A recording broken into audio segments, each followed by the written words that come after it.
veces más potente que la histamina. Entonces, todos estos elementos ayudaban a que se produzca lo que venía a ser la vasodilatación, la apertura de los poros endoteliales y la salida de los elementos del intravascular al extravascular. Cuando nosotros hablamos de las citocinas, vamos a ver que las citocinas son polipéptidos producidos por linfocitos y monocitos activados por las principales que van a ser la interleucina, la interleucina 1, la interleucina 8, y va a atraer a los neutrófilos hacia la zona afectada. Esto quiere decir que los neutrófilos van a dirigirse hacia el foco infeccioso o hacia el foco de injuria. Vamos a ver que hay un factor alfa de la necrosis tumoral. Este es el factor de necrosis tumoral que les dije que era muy importante para determinar el volumen del tumor. Cuando nosotros tenemos, por ejemplo, una neoplasia de tipo maligna, el crecimiento es muy rápido. Entonces el crecimiento del tumor es mucho más rápido que la neovascularización. Entonces, si no hay buena cantidad de vasos sanguíneos, se va a producir una necrosis. A esa necrosis se llama el factor de necrosis tumoral. Vamos a ver que esto va a ser responsable de la inducción de moléculas de adhesión celular en el endotelio y que esto va a inducir a la síntesis del PG1, que va a inducir a la síntesis del factor de agregación plaquetaria. Nosotros también ayer dijimos que había un medicamento o un producto farmacológico que iba a hacer que no se produzca ese factor de agregación plaquetaria, que era la aspirina.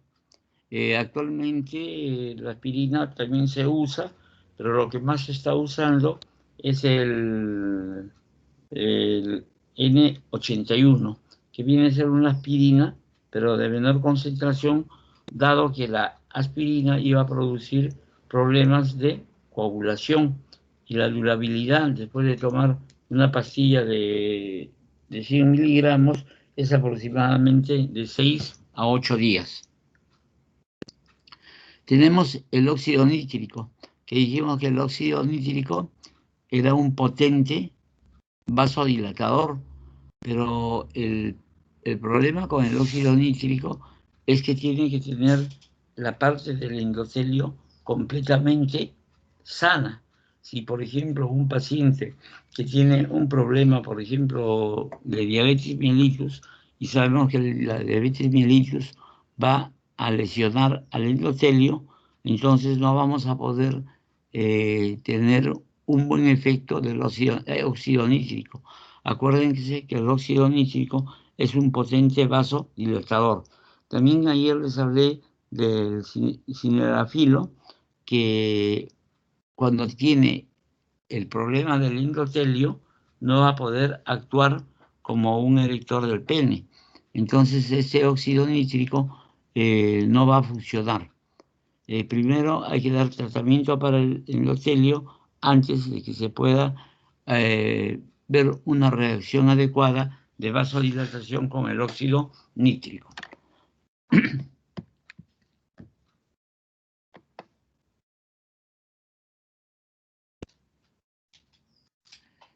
También hablamos del complemento. Cuando hablamos del complemento hablábamos del C3A y del C5A, que también van a aumentar la permeabilidad vascular y liberan histamina. Esto nos va a dar que produce también una gran vasodilatación. Vamos a ver que esta histamina que se libera con C3 y C5 va a ser también quimiotáctico. Va a atraer a los neutrófilos y va a inducir a las moléculas de adhesión para las células endoteliales. Cuando hablamos del complemento 3B, va a ser la opsoniza a las bacterias y facilita su fagocitosis por los neutrófilos. Nosotros vimos que cuando se producía la fagocitosis, íbamos a tener tres efectos. El primer efecto es que nuestras células podían destruir al elemento injuriante. Segundo, que el elemento injuriante destruya nuestras células y iban a proliferar el elemento injuriante. Y el tercer efecto era que tanto nuestras células como las células injuriantes iban a morir y producían lo que se denomina el pus. Al producirse el pus vamos a tener un proceso y una necrosis de tipo licuefactiva.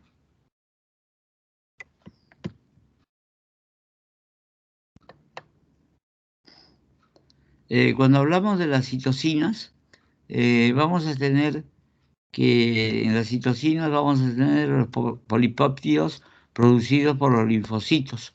Y básicamente lo que vamos a tener acá son la interleucina 1, interleucina 8, y va a traer a los neutrófilos.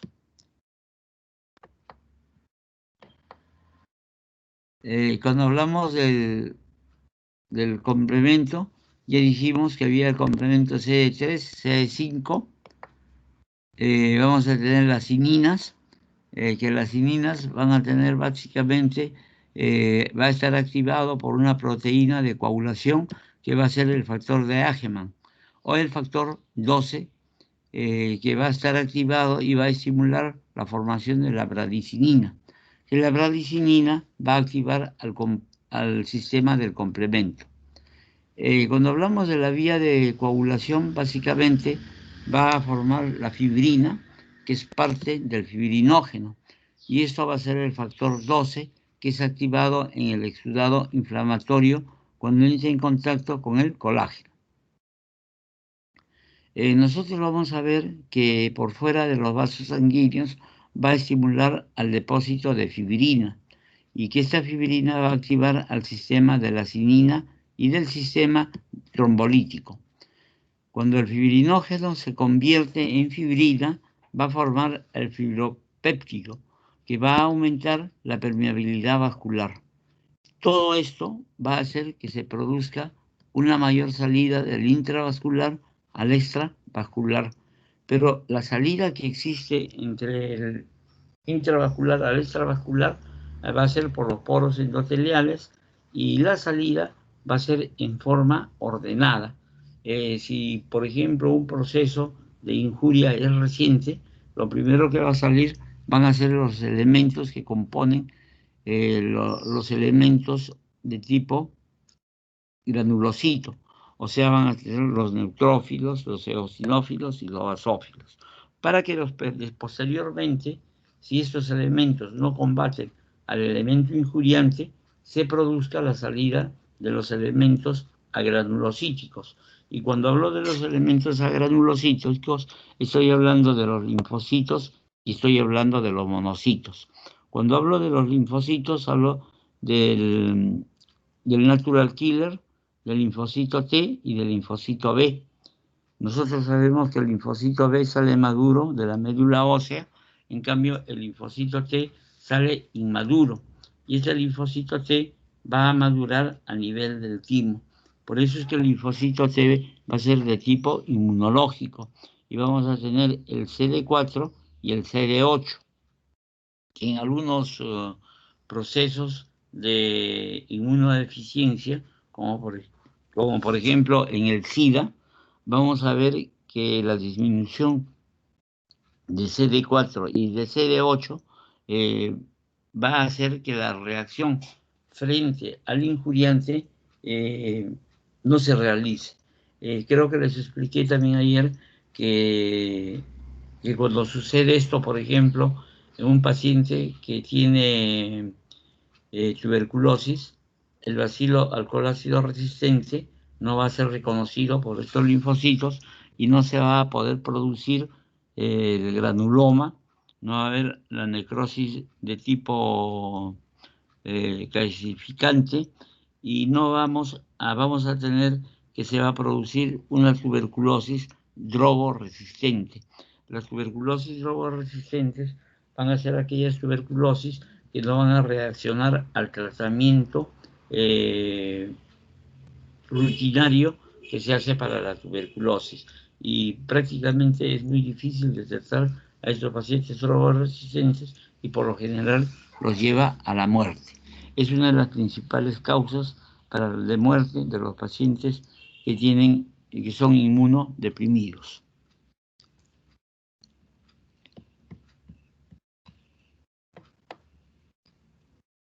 Cuando tenemos la vía trombolítica, la plasmina es la enzima proteolítica que va a activar al sistema del complemento, va a activar al factor de Hagemann y va a hacer la lisis de la fibrina para poder formar los productos que degradan a la fibrina y que va también a aumentar la permeabilidad vascular.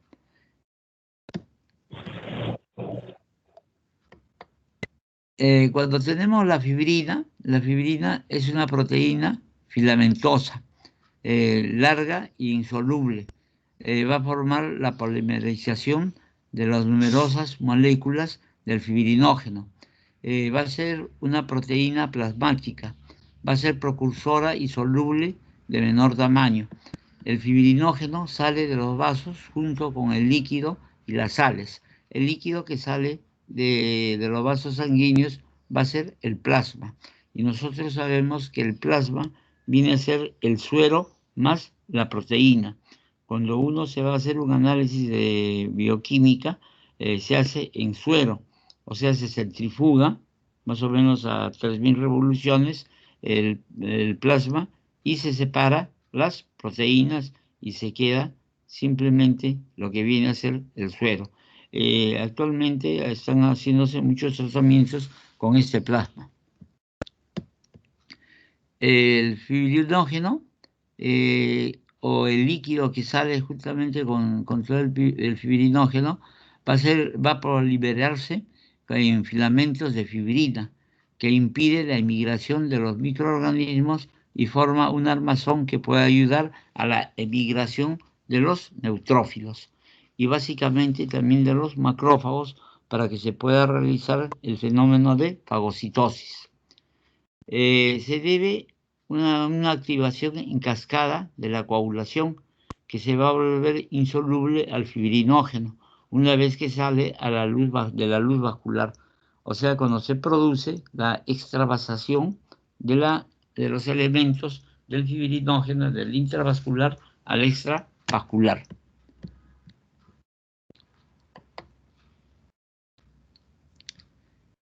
Cuando hablamos de las relaciones celulares, debemos ver que los mediadores químicos van a actuar primeramente en el endotelio. Normalmente el endotelio se encuentra inactivo, pero se activa para que los neutrófilos se adhieran a la pared del neutrófilo. Ese es el fenómeno de adhesión de los neutrófilos a la pared vascular. Y la pared vascular está cubierta por el endotelio. Cuando tenemos problemas del endotelio, básicamente en las enfermedades metabólicas, como es en la diabetes, no se va a poder realizar una adecuada adhesión de los neutrófilos y por lo tanto la migración de los neutrófilos va a ser más lenta.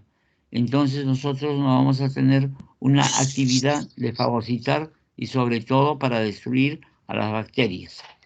Los neutrófilos desarrollan la capacidad de moverse activamente y van a dirigirse al lugar en donde se encuentra el proceso injuriante. Por favor, si tuviesen alguna pregunta, interrumpen, no hay ningún problema. Los neutrófilos. Cuando hablamos de los neutrófilos, estamos hablando de la primera línea que existe en el proceso inflamatorio agudo. Así como en el proceso inflamatorio crónico tenemos a los linfocitos, a los neutrófilos los tenemos en primera línea.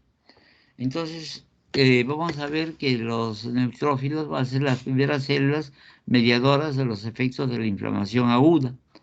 Y esto también se da cuando uno observa una lámina, por ejemplo, de una apendicitis aguda, lo que nosotros vamos a ver es el infiltrado inflamatorio de neutrófilos, que van a ir desde la parte del epitelio hasta la parte de la serosa.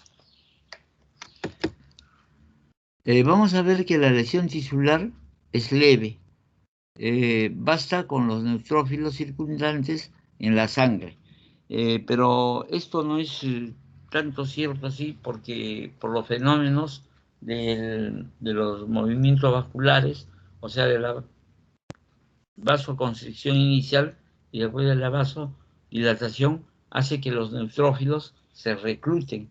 Cuando hay una vasoconstricción se reclutan y luego cuando se produce la vasodilatación va a haber el llenado vascular de neutrófilos y se va a producir primeramente lo que viene a ser la migración, el rodamiento, la adhesión, la diapedesis, la emigración y los fenómenos quimiostáticos para que estos elementos vayan directamente al foco infeccioso. Vamos a ver si la lesión es muy extensa, se van a liberar neutrófilos, incluidas algunas formas inmaduras. Básicamente, como nosotros sabemos, todos estos elementos se van a producir a nivel de la médula ósea.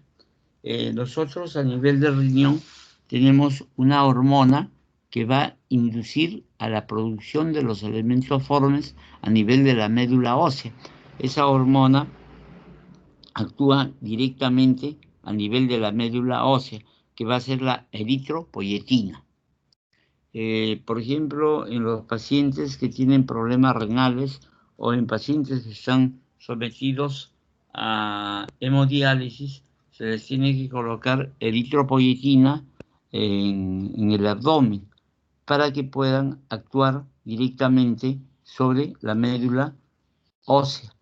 Si no se les pone la eritropoyetina, estos pacientes muy rápidamente hacen anemias, y anemias de hemoglobina de 6, de 7, etcétera, y cosas, muy aparte, aunque tengan un buen consumo de elementos que van a favorecer a la producción de los glóbulos rojos. Entonces es necesario colocarle la eritropoyetina.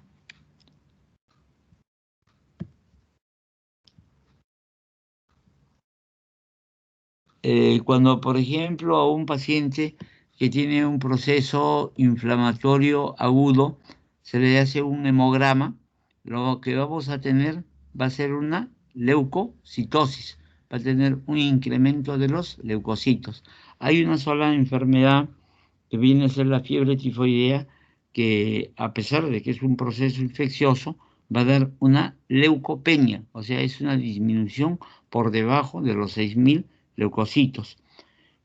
Solamente la fiebre tifoidea da una leucocitosis cuando hay una complicación que viene a ser la perforación intestinal. Cuando el paciente no se cuida adecuadamente, tanto en la dieta como en la medicación, se puede producir una úlcera tífica. Esta úlcera tífica se perfora y va a haber una peritonitis.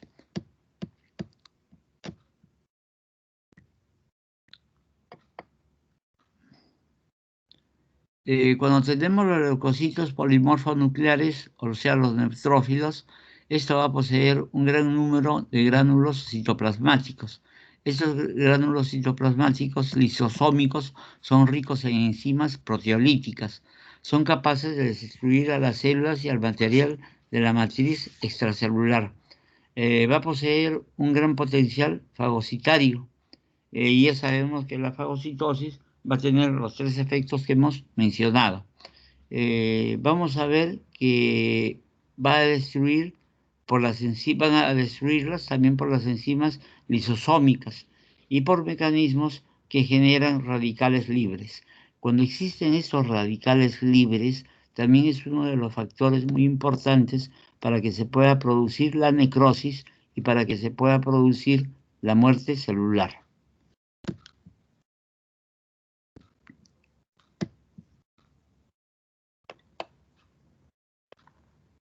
Vamos a ver que el neutrófilo tiene una vida corta y sobrevive pocas horas solamente en el tejido. Esto es muy importante para que los neutrófilos constantemente estén saliendo del intravascular al extravascular. Nosotros sabemos que el proceso inflamatorio agudo dura aproximadamente hasta los 15 días. Pasados los 15 días, si no se ha tratado de eliminar al foco injuriante, se va a convertir en un proceso inflamatorio crónico y va a dejar de salir los neutrófilos y va a salir los linfocitos. Por ejemplo, en el caso de la tuberculosis empieza como un proceso inflamatorio agudo. El proceso inflamatorio agudo no puede combatir al bacilo de Koch y se transforma en un proceso inflamatorio crónico. Por eso la definición de la tuberculosis es que es un proceso inflamatorio crónico granulomatoso, con necrosis gaseosa central y la presencia de células gigantes. Nosotros ya sabemos que para decirle tuberculosis tenemos que demostrar al bacilo de Koch o al bacilo alcohol ácido resistente. En los pacientes que tienen inmunodepresión y esos pacientes tienen un CD4 y CD8, sobre todo el CD4 menor de 200, entonces no se va a poder producir la necrosis gaseosa, no se va a producir el granuloma y el paciente va a tener la tuberculosis drogo-resistente, como se les ha dicho hace un rato.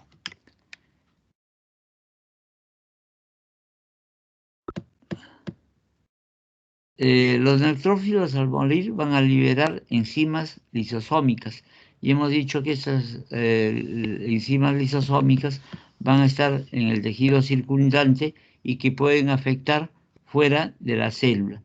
Pueden destruir proteínas, estructuras y las van a licuar parcialmente en el tejido. Si acá se produce material purulento, va a producir una necrosis de tipo licuefactiva. Cuando se produce la emigración masiva, se va a formar una sustancia líquida densa, que esta formación se va a llamar pus. El pus va a ser por la muerte de los neutrófilos y por la muerte del agente injuriante. Puede haber un detritus celular. Este detritus celular es el que va a formar las necrosis. Va a haber neutrófilos vivos y muertos y van a existir microorganismos. Cuando se produce, ustedes habrán visto las úlceras diabéticas o las necrosis del miembro inferior. Las úlceras que se producen van a ser muy difíciles de poder tratarlas. Estos pacientes pueden pasar meses, 3, 4, 5 meses, y la herida no se cura. Y hay que hacer una cura quirúrgica para poder remover, en primer lugar, estos detritus celulares, para remover el tejido necrótico y también a la vez se va a eliminar los neutrófilos que están vivos y neutrófilos que están muertos. En la actualidad hay un tratamiento con la ozonoterapia, pero la ozonoterapia no es reconocida hasta el momento como un tratamiento científico, si no se hace en forma no aceptada por el Colegio Médico ni por ningún instituto de investigación. Que da buenos resultados, sí da buenos resultados, pero en forma local. Se pone, por ejemplo, si esas úlceras por lo general aparecen a nivel del tobillo o a nivel de la tibia, del borde de la tibia, en los lugares donde hay poco tejido blando. Entonces estas úlceras son muy difíciles de curar y sobre todo si se trata de un paciente que es diabético, va a ser mucho más complicado. Con la ozonoterapia se puede ayudar a solucionar este problema. también se usa mucho lo que viene a ser la cámara hiperbárica. Lo que sí no se recomienda, o al menos algunos profesionales no recomiendan, la ozonoterapia en forma de transfusión. O sea, se coloca, por ejemplo, unos 20 centímetros de sangre total del mismo paciente, se coloca una bolsa de transfusión y se coloca el ozono y se transfunde el ozono en sangre. Para algunos profesionales indican que es muy efectivo, pero han habido muchos casos que han habido complicaciones con insuficiencia respiratoria, incluso infartos de miocardio. Entonces hay que tener mucho cuidado en usar, en forma local se puede usar, mas no en forma invasiva. Es como el producto este que usan para el COVID, ¿cómo se llama? El tetracloro, creo, el tetracloruro o algo de eso, que tampoco no está reconocido y puede causar problemas. Nosotros acá vamos a ver que, por ejemplo, esta lisosoma es producto de la muerte de los neutrófilos, va a actuar sobre las células, pero también cuando actúa en la parte extracelular va a producir la destrucción del tejido. Nosotros vamos a ver que la parte importante que nosotros vamos a tener en los neutrófilos va a ser el factor de la fagocitosis.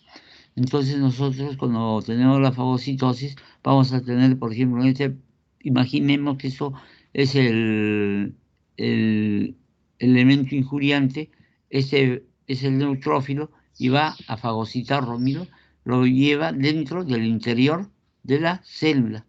Y acá va a ocurrir los factores que hemos mencionado. Uno, que nuestra célula destruya al factor injuriante.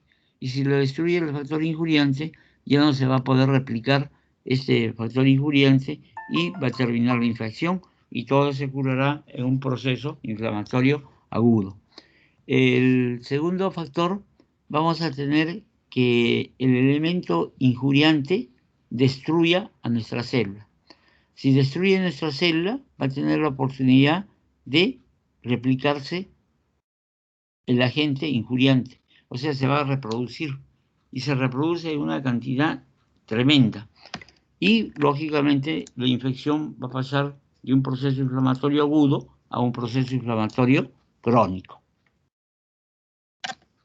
Y luego vamos a ver que puede morir los dos. Muere el elemento injuriante y muere nuestra célula. Y ahí se va a producir ese elemento que se va a denominar el pus. Y cuando hay pus va a haber un proceso de una necrosis licuefactiva. ¿Está claro esto, por favor? Ya, pasamos a otro punto acá.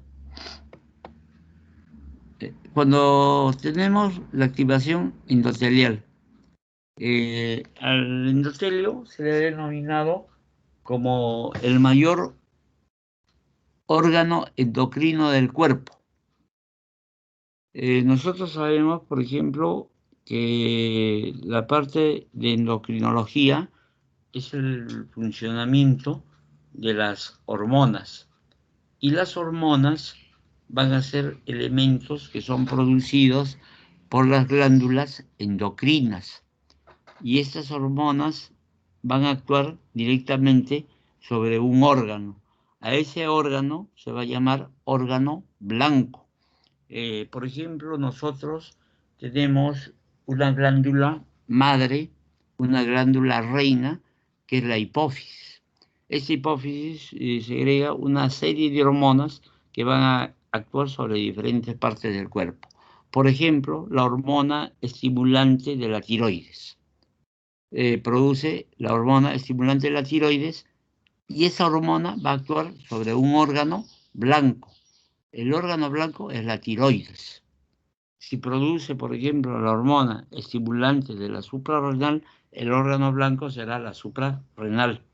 si produce la hormona estimulante de los folículos, va a hacer las células foliculares de los testículos o las células foliculares del ovario, los órganos blancos.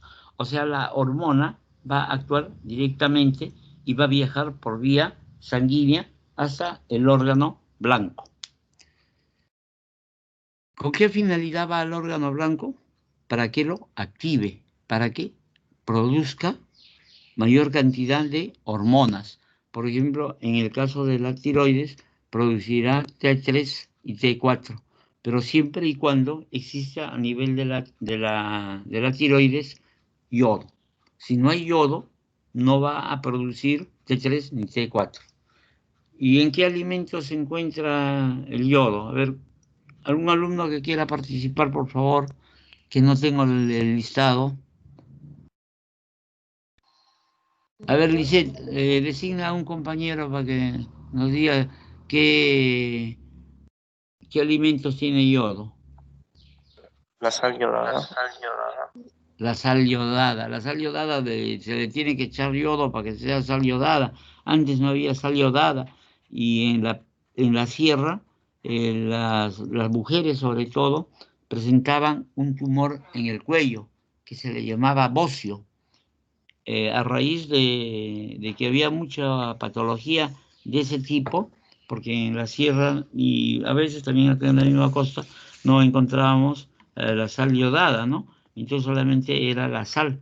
Por ejemplo, en las minas que hay en el Cusco, que no me acuerdo cómo se llaman estas minas de sal, que son las saleras, ahí la sal no tiene yodo, pero en la actualidad toda sal tiene que ser surtida con yodo.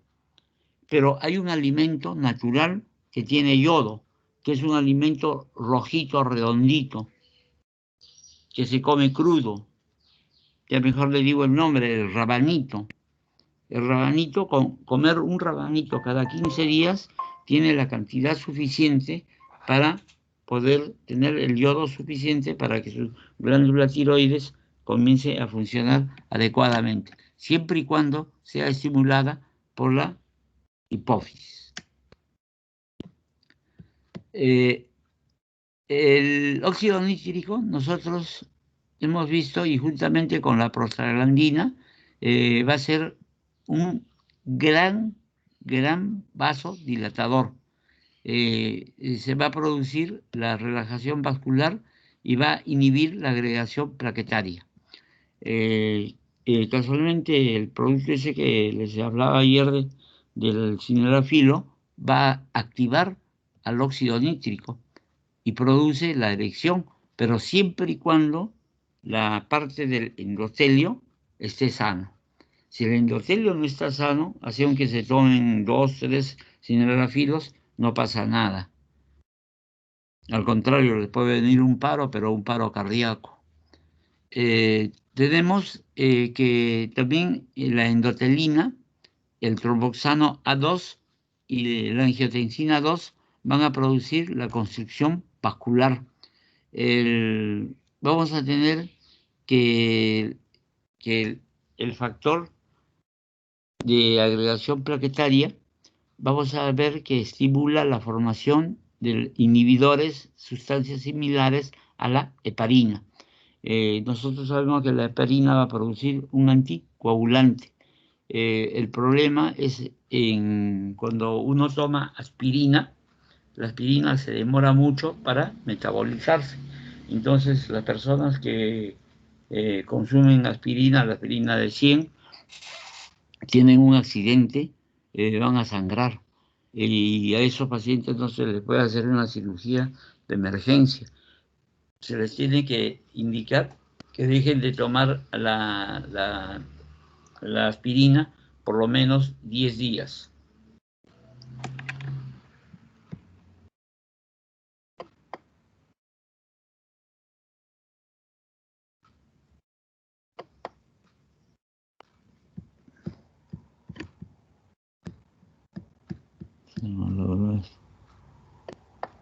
Ya.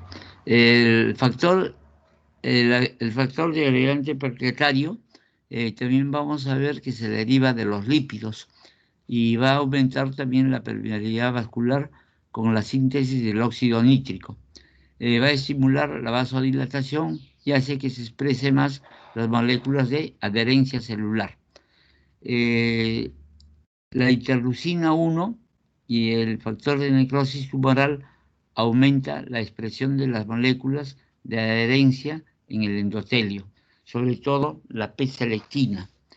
Vamos a tener que la molécula de adhesión endotelial leucocitaria, vamos a tener el MAC-B1 y vamos a tener la E-selectina.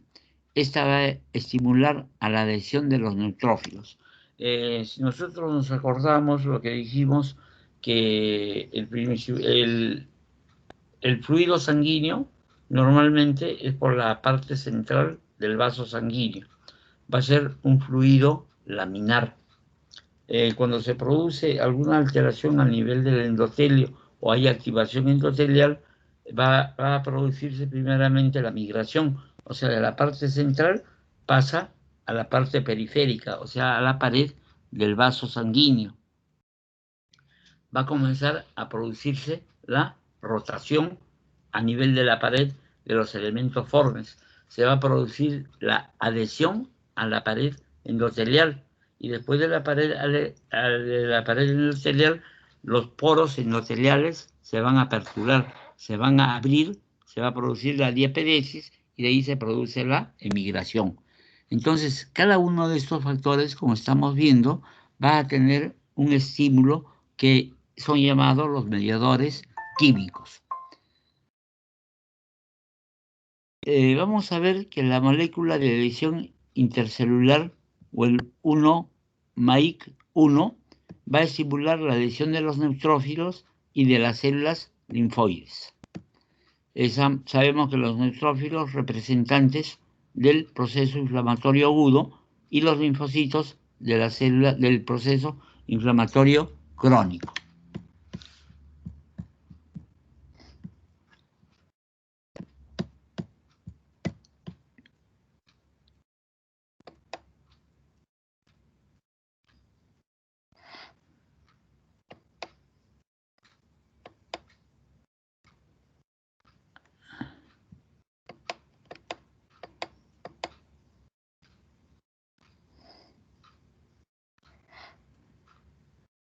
Cuando tenemos la molécula de adhesión celular vascular, tenemos el MAC1, va a estimular a la adherencia de las células linfoides y de los monocitos.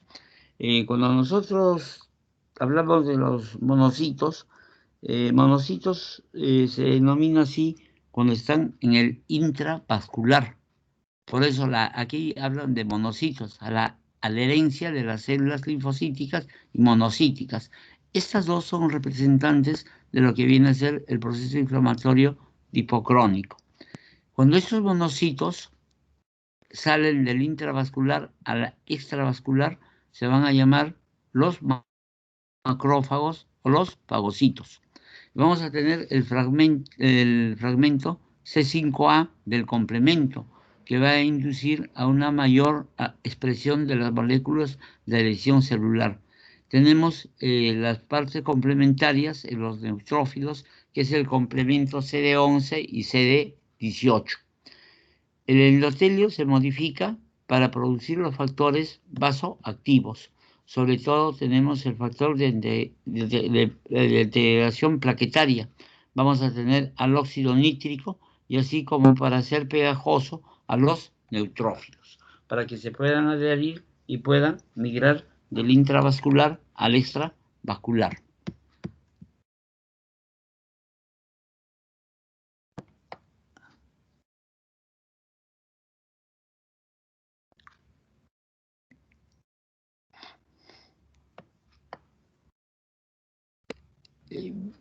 Miren, acá es la manera, este es el ejemplo que tenemos de, por ejemplo, de un neutrófilo.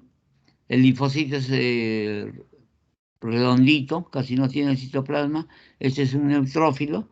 Entonces nosotros vamos a tener, miren cómo se va adheriendo a la pared y cada uno de esos espacios va a ser los espacios del endotelio o los poros endoteliales.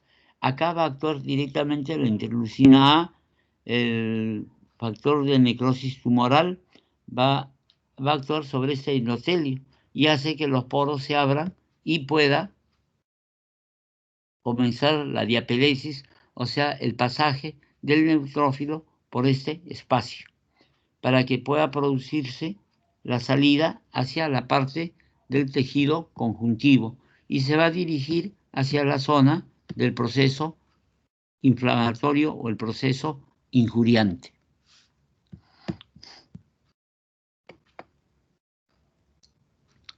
Los macrófagos. Estos macrófagos va a estar formado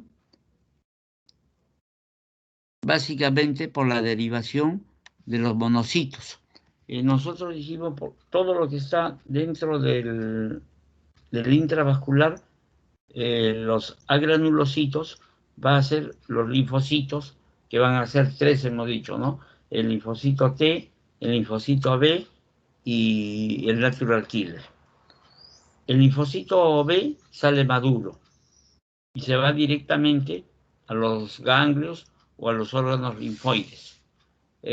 Los natural killers son las células asesinas que van a destruir nuestras propias células. Y los linfocitos T se van al timo. El timo va a tener, en el timo van a madurar los linfocitos T y van a madurar muy cerca a lo que son las formaciones epitelioides. Las formaciones epitelioides van a estar a nivel de la médula del timo. Y una vez que están maduras ahí a nivel del timo, van a salir como células antigénicas y se van a localizar en la parte periférica del folículo linfoide. Vamos a ver que estos macrófagos van a encontrarse en la sangre circulante, pero que no van a tener ninguna función. No tienen ninguna función. La función de los monocitos, cuando salen del intravascular al extravascular, va a ser básicamente que se transforman en los macrófagos o en los fagocitos. Cuando empieza el proceso inflamatorio agudo, van a estar en pequeño número y básicamente con el tiempo aumentan para facilitar la eliminación del material muerto. O sea, no solamente fagocitan a lo que vienen a ser el elemento injuriante, sino ya cuando han muerto las bacterias, etcétera, cosas, van a ser fagocitados para ser eliminados hacia la parte externa. Va a tener una actividad fagocítica con los sistemas potentes para matar a la bacteria. Y hemos dicho que esa sustancia potente es las ciminas.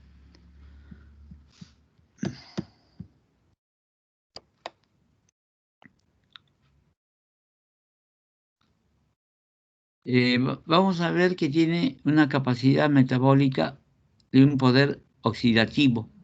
Va a vivir mucho más que los neutrófilos. Los macrófagos también poseen funciones secretoras. Van a producir, por ejemplo, factores de crecimiento y las citoquinas. También favorecen a la reparación tisular. Nosotros, después de hacer la parte de patología infecciosa crónica, vamos a hacer lo que se denomina la reparación tisular. Cuando nosotros vemos la reparación tisular, vamos a ver que así como en el infarto hay cambios tisulares de acuerdo al tiempo, en la cicatrización también. Nosotros muchas veces nos hemos cortado, ¿no? Entonces, en primer momento se forma una costra, después desaparece la costra, se forma el tejido, pero en la forma microscópica primero va a aparecer lo que es una neovascularización. Cuando hablamos de neovascularización, es la presencia de nuevos vasos sanguíneos. Entonces, vamos a tener que uno de los principales pasos para la reparación tisular va a ser la neovascularización. Y cuando nosotros hablamos de la reparación tisular, vamos a ver que va a haber dos tipos de reparación. Uno, la fibrosis, y el otro va a ser la regeneración. Cuando hablamos de fibrosis, va a ser la cicatrización, y regeneración es la reposición de células de las mismas características y de la misma función del tejido que ha sido lesionado.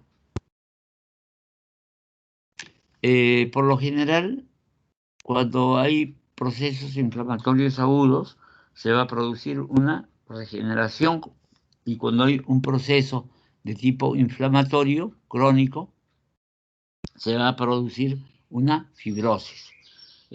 También se ha hecho estudios que cuando hay lesiones, por ejemplo, de solución de continuidad, o sea, cuando existen cortes o lesiones a nivel de la piel, entonces cuando la lesión tiene una profundidad sobre la membrana basal, va a producirse una regeneración, y cuando la lesión es por debajo de la membrana basal, se va a producir una fibrosis, y la fibrosis va a ser una cicatrización.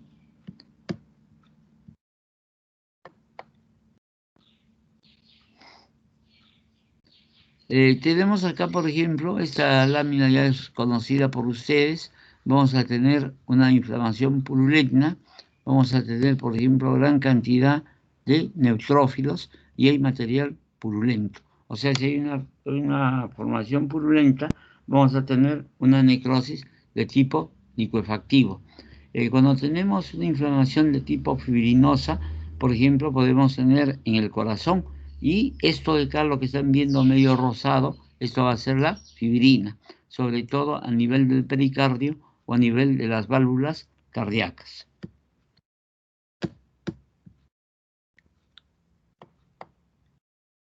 Lo mismo acá.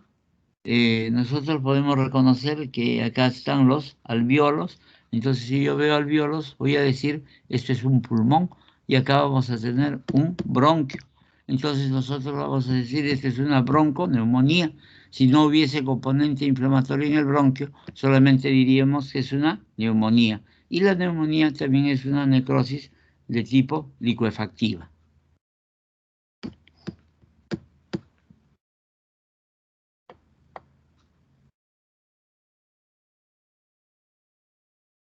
Nosotros vamos a tener acá, por ejemplo, la formación precoz de un exudado. El exudado es el material que se encuentra acá entre el componente inflamatorio. Cuando nosotros tenemos el trasudado, va a tener mayor densidad que el exudado.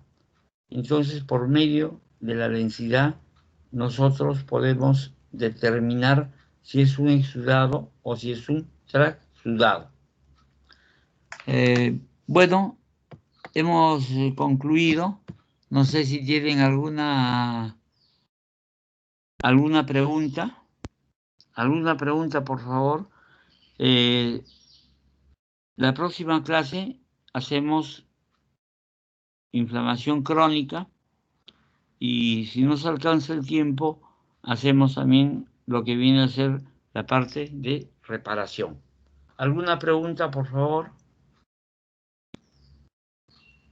¿Me escuchan? Sí, doctor, disculpe una consulta. Sí.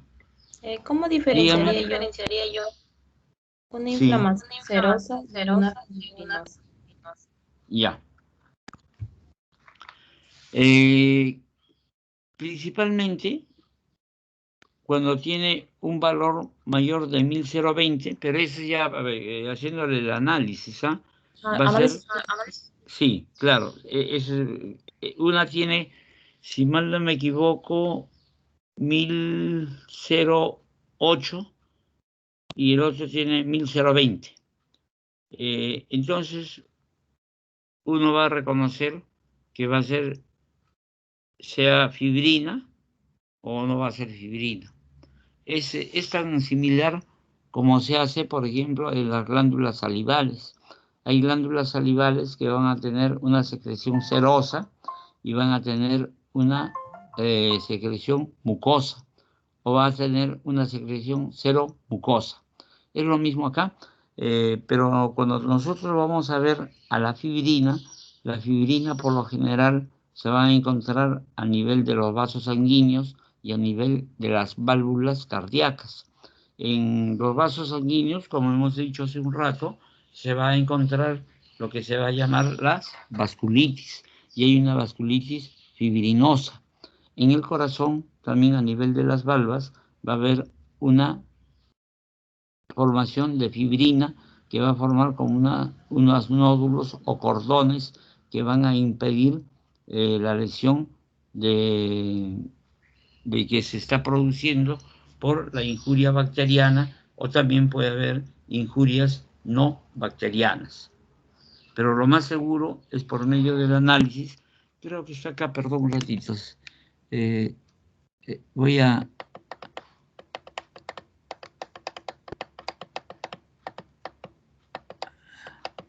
Espérense, perdón, para tener el dato exacto.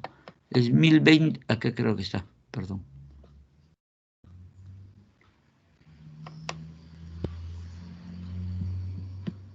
No, no es esto.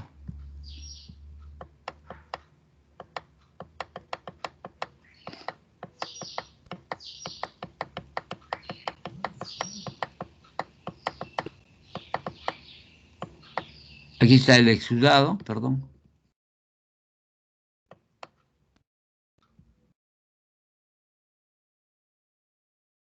Miren, por ejemplo, acá hay un exudado que tiene la permeabilidad vascular. Este exudado es mayor de 1020. Y cuando tenemos el transudado, no, el transudado es de 1020 y el exudado es de 1008. Entonces se hace la densidad y se ve, y nosotros podemos ver si es un exudado o un transudado. Macroscópicamente el exudado va a ser más líquido, va a ser más claro. En cambio, el transudado es más opalescente y el transudado va a tener mayor cantidad proteico. O sea, la densidad es mayor, es más de 120. ¿Alguna otra pregunta, por favor? Gracias. Ya. ¿Alguna otra pregunta? ¿Sí? ¿Le escucho? Sobre el tema de regeneración tisular, ¿Puede hablar un poquito más fuerte, por favor? ¿Sí? ya, sí, sobre el tema de regeneración tisular, Sí. hemos visto en cuanto a piel, regeneración tisular, y también nos ha mostrado un poco de lo que es el tejido cardiovascular, pero también puede darse en tejido óseo. ¿El tejido qué, perdón? En tejido óseo también puede haber una regeneración. Ya. En el tejido óseo, la reparación es por regeneración, porque lo que primero se va a formar va a ser un callo verde, del callo verde se va a calcificar y después se va a convertir en hueso perfectamente normal. Entonces cumple todo lo que es una regeneración, porque no va a tener una cicatrización el hueso que se rompió, sino simplemente, si el hueso está bien afrontado, se va a formar un callo verde y del callo verde se osifica. Y nosotros sabemos que el hueso constantemente se está remodelando, entonces no va a haber ningún problema. Entonces, por ejemplo, cuando le operan de vesícula biliar, le tienen que hacer un corte, y si el corte que le hacen es muy prolongado o la sutura no está bien afrontada. Hay muchos factores, eso lo vamos a ver cuando damos cicatrización. Y si la persona de propio motis tiende a hacer cicatriz queloide, se va a formar un cordón. Por lo general, la raza afroamericana tiende a hacer cicatrices queloides. O sea, depende tanto de la persona como también depende de la manera que se sutura. Si yo, por ejemplo, hago una sutura donde está mal afrontada o los bordes están montados, lógicamente que va a quedar una cicatriz completamente gruesa y va a ser una cicatriz no estética.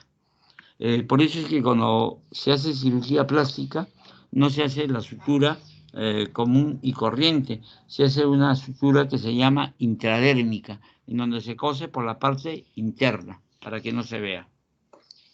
Todo eso vamos a ver en la parte de reparación, pero los huesos se van a regenerar. El cartílago es muy difícil que se repare por una sencilla razón, que el cartílago es avascularizado y todo tejido avascularizado va a tener mayor dificultad para que pueda repararse. El hueso es tremendamente vascularizado. Otra pregunta, por favor.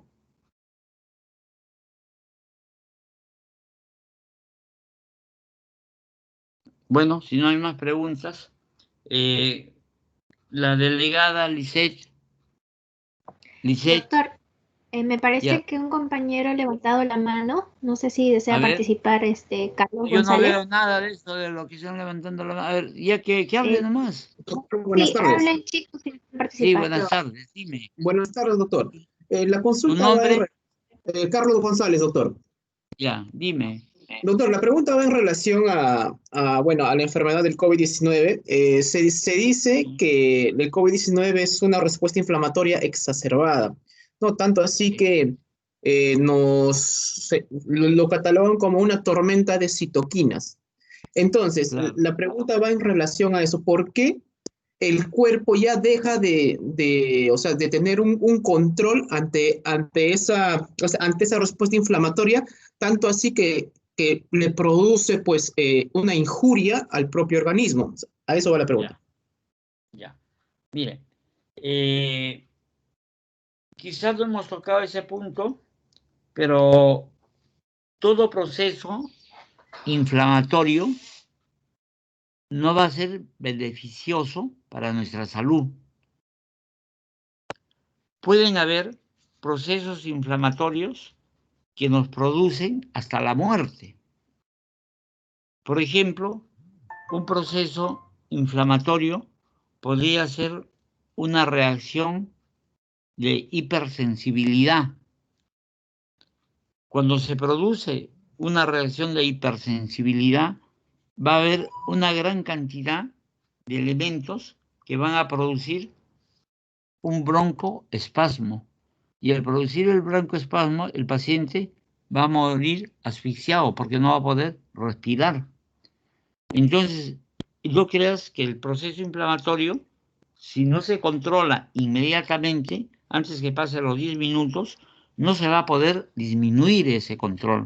Sino ese control va a estar a medias, pero siempre va a estar produciéndose, por ejemplo, los elementos broncoconstrictores. En el COVID sucede eso. Por eso usted habrá escuchado que cuando se tiene COVID, en algunos pacientes usan la prednisona para poder disminuir el proceso inflamatorio. Por esta razón es que cuando una persona tiene los principales síntomas de COVID, debe ser tratado inmediatamente, no esperar hasta que se complique.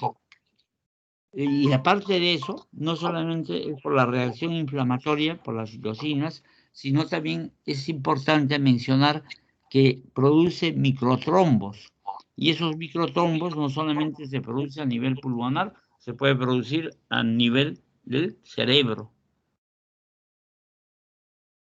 Entonces, el COVID es una enfermedad que recién estamos estudiando y vamos a ver que sí se sabe que va a tener una exacerbación en la reacción inflamatoria.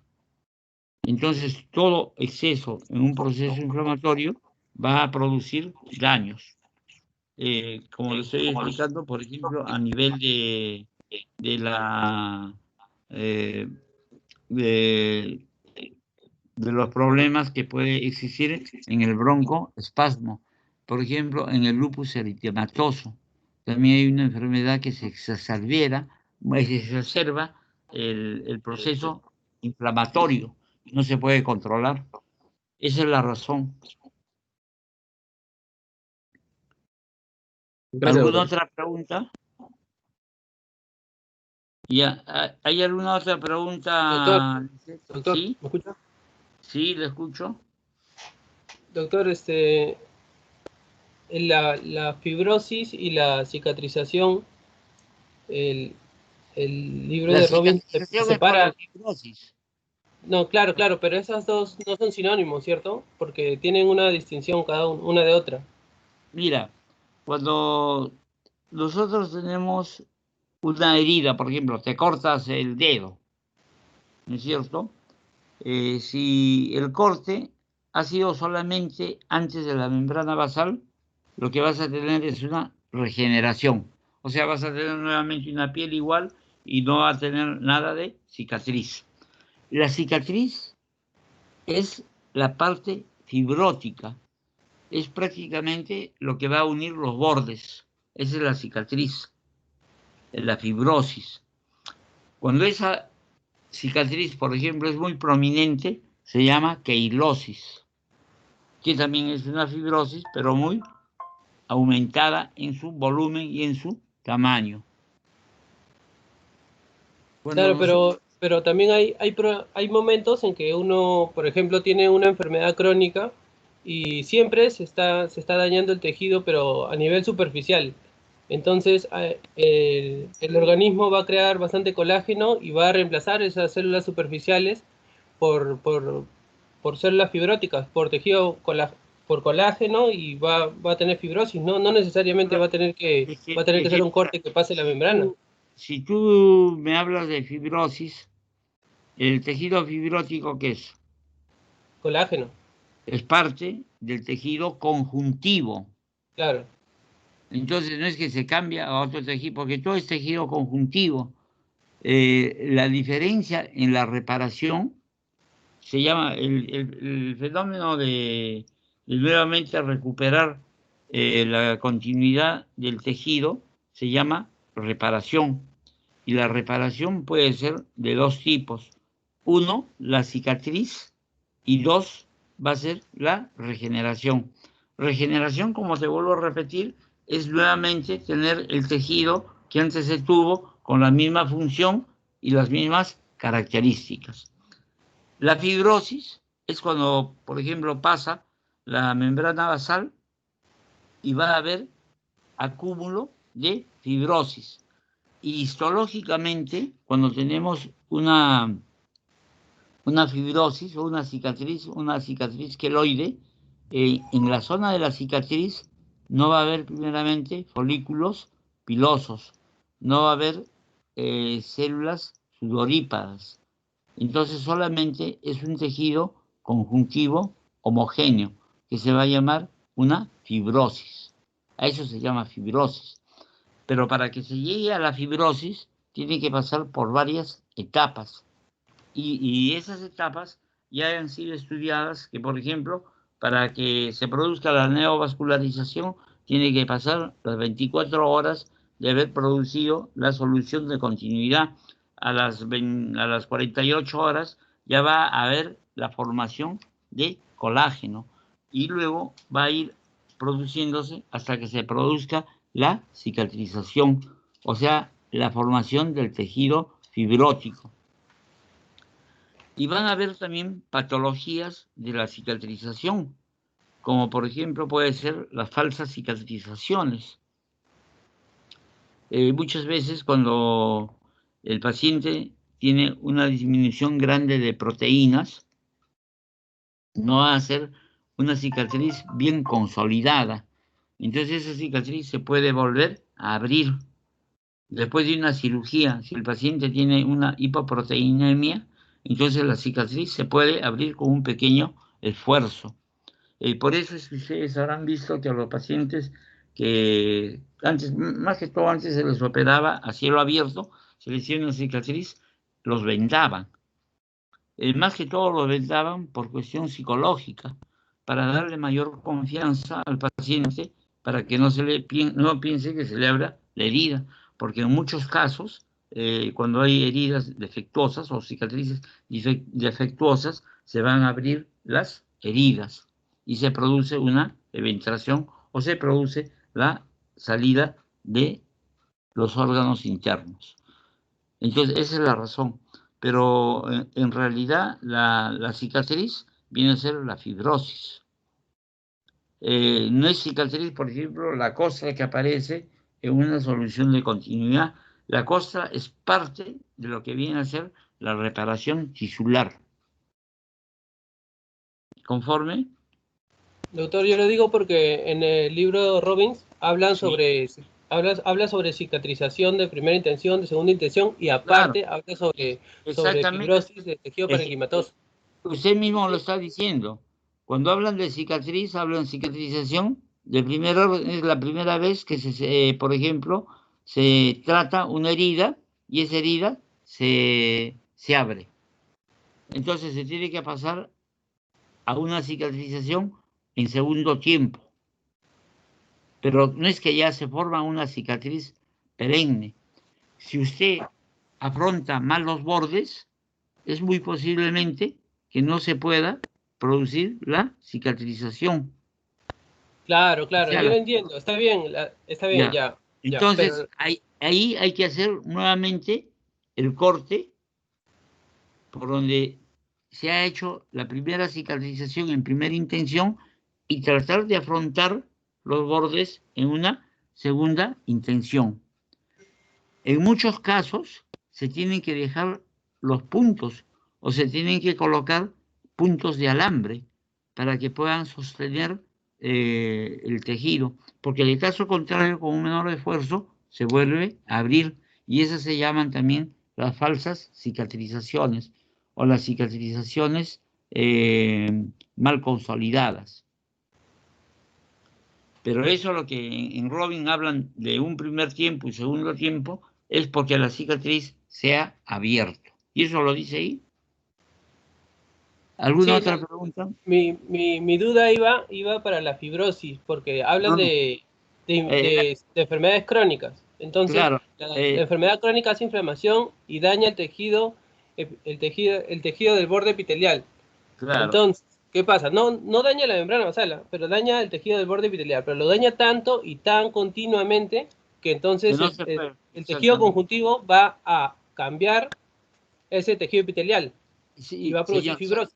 Por eso es que yo les dije que las infecciones agudas, por lo general, tienen regeneración. En cambio, los procesos inflamatorios crónicos van a tener fibrosis. O sea, van a tener una cicatrización. A la fibrosis le dicen cicatrización. Es una cicatriz fibrótica. Es otro término que usan. Simplemente se debe decir cicatriz o una lesión fibrótica. O una entonces reparación. hay que tomarlo como sinónimo. Claro, una lesión fibrótica. Lo usan así. Y también, por ejemplo, en los lugares donde se produce las necrosis o la muerte celular, por ejemplo, en un foco tuberculoso, en ese foco se va a producir una calcificación. Entonces usted toma, por ejemplo, una radiografía a un paciente que ha tenido tuberculosis y encuentra un nódulo calcificado. Y va a decir, este nódulo muy posiblemente ha sido un foco tuberculoso. La fibrosis, acuérdense que es parte del tejido conjuntivo. ¿Alguna otra pregunta, por favor? Bueno, si no hay preguntas. Lisette. Lisette, Sí, doctor. Sí, ya. sí, ¿Qué doctor, otra le escucho. actividad tenemos? Bueno, después de esto continúan los seminarios. Pero, doctor, yo quería hacerle una consulta, ya que estamos reunidos con todos mis compañeros, acerca de la fecha del primer examen. Ya, ¿y esto que el Según primer el examen? Sí, ya, según el según el cronograma, cronograma que el cuarta, en la cuarta. hicimos, quedaría para el 23 de septiembre. ¿Es la cuarta clase el 23 de septiembre? No, la cuarta clase sería, ahorita estamos en la clase número 6, 7.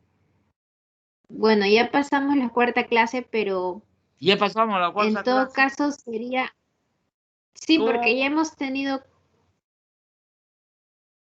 No, perdón, me estoy ya 6 equivocando, me estoy clases, 7 equivocando. clases. Disculpa, sí. Ya no, estoy hablando de otra cosa. Ya. Nosotros tenemos que terminar después de lo que es inflamación aguda, inflamación crónica. Faltan 2 o 3 clases y después de esa clase es el examen. ¿Sí? Está bien, sí. Así es. Ya, porque Ya, la próxima semana tendríamos clase el lunes 14, luego el martes 15 y el ya, miércoles 16. ya, Ya. Luego continuaríamos con clases el día lunes 21 ya. y el día 22, martes 22, tendríamos también clase. El ¿Cuándo? examen sería el día 23 de septiembre, que es miércoles. Ya, está bien. No hay problema. No hay problema. Eh, Igual porque si tenemos no, podría clase. ser que el día 22 no tengamos clase teórica para que así sea un día para poder estudiar para el examen del 23 de septiembre. ¿Y quién te ha dicho que tienes que estudiar solamente el día anterior al examen? ¿Por qué no te No, pones a o sea, estudiar desde que sea ahora? que no haya teoría. No, ¿Ah? claro, mis compañeros ya están estudiando desde la primera Ya. clase, pero yo lo sugerí, no sé si es que sea posible o si no, también tenemos clases el día martes, depende de usted, doctor. ¿Ya qué es lo que quieren, pues? ¿Por qué no me dicen mejor, No sé doctor, si ¿sabe mis qué? No compañeros tienen queremos tener alguna. clases. ¿Ah? Entonces no No, hacemos no, clases. yo le estoy sugiriendo, pero no sé si mis Ya. compañeros tienen otra idea o desean tener clases el día Ya, martes. entonces que se manifiesten de una vez, pues. Que se manifiesten y yo los escucho. Chicos, para que no me estén preguntando después acerca del examen, quisiera saber si es que desean que haya clases el día martes como, con normalidad o que ese día no se realice clase. Que no se haga clases ese día. Que no ¿Ya? se haga clases ese día. Que no. Ya. Sería una buena idea, doctor, que no haya clases. Ya, perfecto. Que no haya clases. Sí, Ya, doctor, entonces, no haya. para que Con un también tema pueda hacer el para examen poder. tranquilo, así con calma.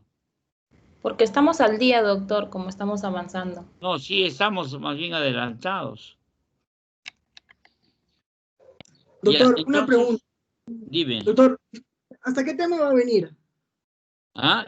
¿Quiere que te dé las preguntas? ¿Ah? No, Imposible, doctor. Digo que ¿qué libro de tema tendrá, doctor? este es todo lo que hemos hecho desde la primera clase. ¿Ok? Mm, Ya.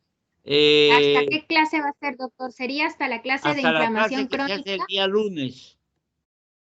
Hasta la clase que se hace el día El lunes. próximo lunes o el día lunes antes del examen. El lunes antes, hasta el día lunes antes del examen. Pues. Hasta que completemos Hasta el lo día que está lunes en la 21. guía. En lo que está en el syllabus, eso se cumple. ¿Ya? Ya. No lo tengo Ese ahorita. día, doctor, Sí. ya, ese día, doctor, va a ser también la clase, perdón, el examen práctico. Yo creo que sí. El examen práctico ya depende de cada profesor de práctica. Ah, ya, entonces el examen práctico lo va a tomar cada profesor de práctica. Exactamente. Así es. Ya. Ya, Ya. doctor. En todo caso, con el grupo de práctica con usted ya tendríamos que coordinar hasta qué tema va a venir la práctica. Exactamente. Exactamente. Ya. Ya. Va a haber Chicos, ¿tienen seminario. alguna otra pregunta? Va a haber Ya, entonces seminario. creo que ya. Sí, doctor, hoy día tenemos seminario con el grupo de práctica. ¿Qué seminario es eso? Toca regeneración tisular. Ya. Tenemos que pasar a la sala 2, ¿no? Sí, primero hay que descargar la lista de asistencia de aquí. Ya, ahorita ya, entonces damos por concluida la clase y en 5 minutos empezamos el seminario, por favor. Ya. Antes que se retire, doctor, ¿podría descargar la lista de asistencia, por favor? Ya. Perfecto, a ver, ojalá que me acuerde. Ya. A ver, primeramente tengo que salir, tengo que cerrar esto. Sí, deje de Listo. compartir. Ya, dejo de compartir acá. Ya, ahora le tiene que Aplazo los hacer 3 la puntos. opción. Sí, pero Busco no, al acceder a costado de los pantalla 3 puntos. expresa